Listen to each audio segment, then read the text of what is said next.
Hello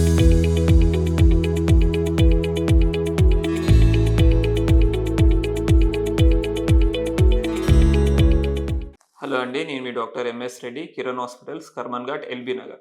so, మనము మగవారిలో స్పెసిఫిక్‌గా మగవాళ్ళలో కామన్‌గా వచ్చే డిసీజెస్ గురించి మాట్లాడుతున్నాము. అందులో చాలామంది మనం చూస్తే, చాలామంది మనం చూస్తుంటాం. మామూలుగా మన ఫ్రెండ్స్ సర్కిల్‌లో లేకుంటే మన రిలేటివ్స్‌లో కూడా చూస్తుంటాం. గైనకోమాస్టియా అంటారు. అంటే ఇది నథింగ్ బట్ మగవాళ్ళలో రొమ్ము టిష్యూ ఎక్కువ ఉండడం. అంటే బ్రెస్ట్ టిష్యూ మగవాళ్ళలో మామూలుగా కూడా మగవాళ్ళలో బ్రెస్ట్ టిష్యూ అనేది ఉంటది కొంచెము. అది కనుక ఎక్సెస్‌గా గ్రో అయిందంటే దాన్ని గైనకోమాస్టియా అంటారు. చాలామంది ఫ్రెండ్స్ అంటే ఇప్పుడు లావుగా ఉన్న వాళ్ళకు బ్రెస్ట్ దగ్గర కూడా టిష్యూ ఎక్కువ ఉంటది. ఫ్యాట్ టిష్యూ లాగా ఉంటది. అలా కాకుండా కొంతమంది సన్నగుంటారు. బాడీ మొత్తం సన్నగుంటది. కానీ రొమ్ము దగ్గర ఒక్కటి మాత్రం కొవ్వులాగా చేరుకొని ఉంటది. సో, వాళ్ళేందంటే యూజువల్‌గా ఎప్పుడైనా టీ షర్ట్స్ ఏసుకోవడానికి ఏమన్నా కొంచెం టైట్ దుస్తులు గనక ఏసుకుంటే వాళ్ళకు రొమ్ము భాగం కొంచెం మోర్ ప్రామినెంట్‌గా ప్రొజెక్టెడ్ లాగా కనిపియడము. సో, దాంతో కొంతమందికి నొప్పి రావడము ఇవన్నీ కొంచెం వస్తూ ఉంటాయి.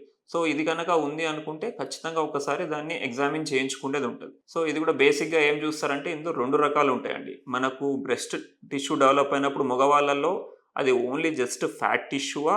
లేదు అంటే అందులో ఏమన్నా గ్లాండ్యులర్ టిష్యూ కూడా అంటే బ్రెస్ట్ టిష్యూ అనేది ఎక్కువ ఏమన్నా డెవలప్ అవుతుందా అనేది చూసుకోవాలి.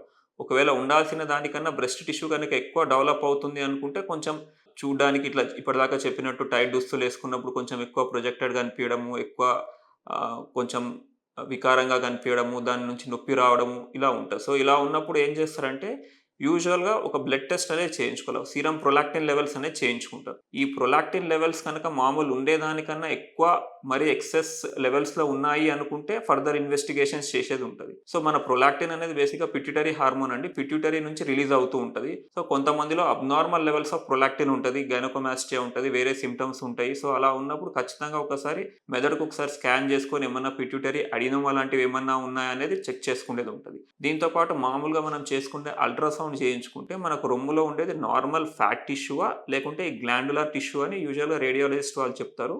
దాన్ని బట్టి ఒకవేళ ఏమన్నా సింప్టమ్స్ అంటే ఏమి నొప్పి లేదు. ఒట్టి చూడ్డానికి కొంచెం రొమ్ము దగ్గర టిష్యూ అనేది ఎక్కువ ఉంది. చూడ్డానికి టీ షర్ట్స్ ఏసుకున్నప్పుడు కొంచెం ఇబ్బందిగా ఉంది అనుకున్న వాళ్ళకి ఇప్పుడు మనం మామూలుగా కాస్మెటిక్‌గా చిన్న ప్రొసీజర్ లైపోసక్షన్ ప్రొసీజర్ ద్వారా ఏదైతే ఎక్సెస్ ఫ్యాట్ ఉందో ఆ ఫ్యాట్‌ని మొత్తం మనం తీయడానికి వీలవుతది. ఇప్పుడు రీసెంట్‌గా ఇంకా లైపోసక్షన్‌లో గూడా పవర్ అసిస్టెడ్ లైపోసక్షన్స్ అని వచ్చినాయి. పాల్ మెషిన్స్ అని. సో, దీంతో ఏందంటే చిన్న మన నిపుల్ ఏరియా దగ్గర చిన్న ఇన్సిషన్ ఇచ్చేసి లోపల ఏదైతే మనకు ఫ్యాట్ టిష్యూ అది మామూలుగా ఉన్న అడిపోస్ ఫ్యాట్ టిష్యూ అయినా పర్లేదు. లేదు అంటే గ్లాండ్యులర్ టిష్యూ ఏ రకమైన టిష్యూ ఉన్నా కూడా దాన్ని కాస్మెటిక్‌గా బెటర్ అపియరెన్స్ చేయడానికి ఇప్పుడు రీసెంట్ టెక్నిక్స్ ఉన్నాయి. యూజువల్లీ ఇందులో లైపోసక్షన్ అనేది ఈ మధ్య మనకు రీసెంట్‌గా అవైలబుల్ ఉంది అండి.